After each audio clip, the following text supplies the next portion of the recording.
L'immigration un jour, l'immigration toujours.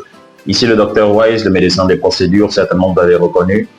Bonjour, bonsoir, peu importe l'heure où vous allez tomber sur cette vidéo, sachez que vous êtes bien sur notre page et la création de contenu que vous êtes en ce qui concerne les process d'immigration. Je suis le docteur Wise, le médecin des procédures.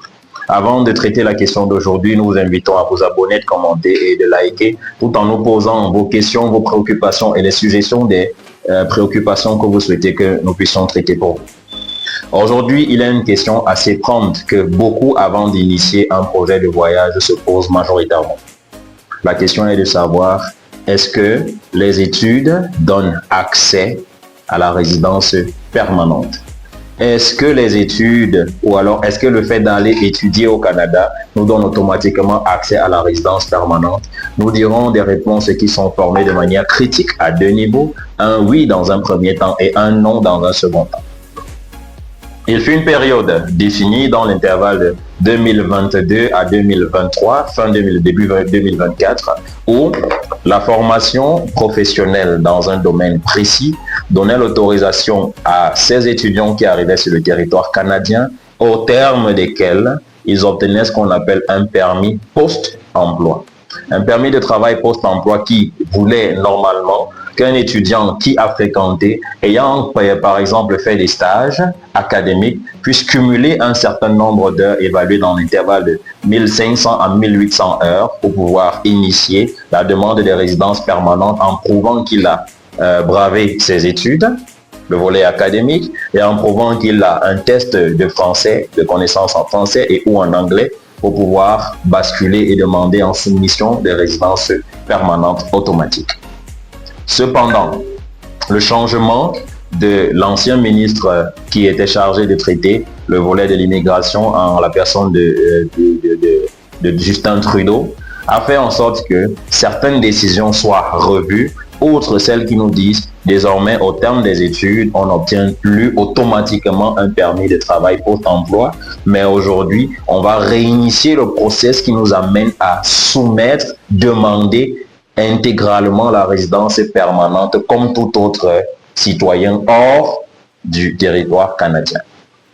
Ce qui veut dire, les avantages qui étaient accordés aux étudiants à l'époque, d'antan, c'était de pouvoir accéder directement à la résidence permanente après leurs études. Mais maintenant aussi, il n'est pas question de dire accéder à la résidence permanente ou non, mais il est question de dire accéder à la résidence permanente dans quel domaine de formation ou dans quel domaine d'études.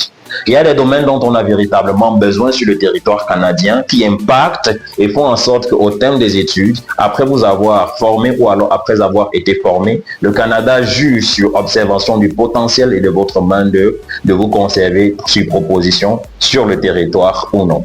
L'objectif étant l'objet premier de votre demande qui est d'abord d'aller étudier. Ça sous-entend qu'après vos études, lorsque le permis est arrivé votre permis d'études est arrivé à son terme, vous devez rentrer chez vous.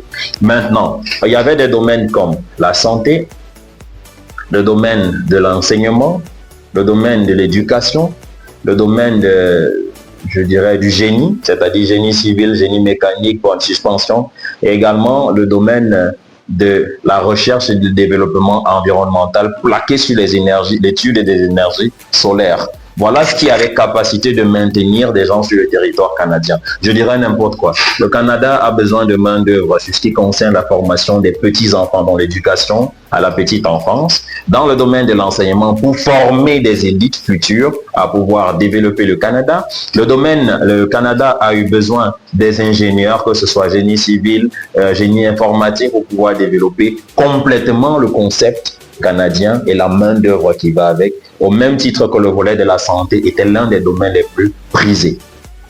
De nos jours, il y a certains domaines comme la construction, l'agriculture, également certaines autres professions qui concernent celle-là de la gestion des personnes en âge avancé, que l'on appelle des préposés aux bénéficiaires.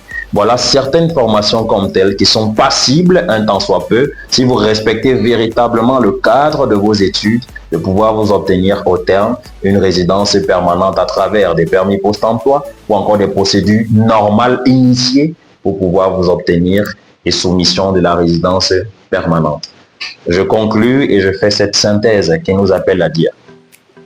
Dans un premier temps, il est possible qu'au terme de ces études, l'on puisse obtenir la résidence permanente. Mais l'obtention de cette résidence permanente ne se fait pas de manière automatique comme ça se faisait avant. De nos jours, que vous soyez étudiant sur le territoire canadien ou à l'extérieur du Canada, pour obtenir la résidence permanente, il faut déjà savoir dans quel domaine est-ce que vous avez étudié. Si votre domaine d'études est en demande ou pour combler un volet de la main-d'œuvre, il sera possible que votre employeur puisse exercer pour que vous obteniez la résidence permanente apply ou encore le cas contraire ou le cas échéant. Avant que votre permis d'études n'arrive à son terme, vous devez initier déjà le programme de soumission pour obtenir la résidence permanente.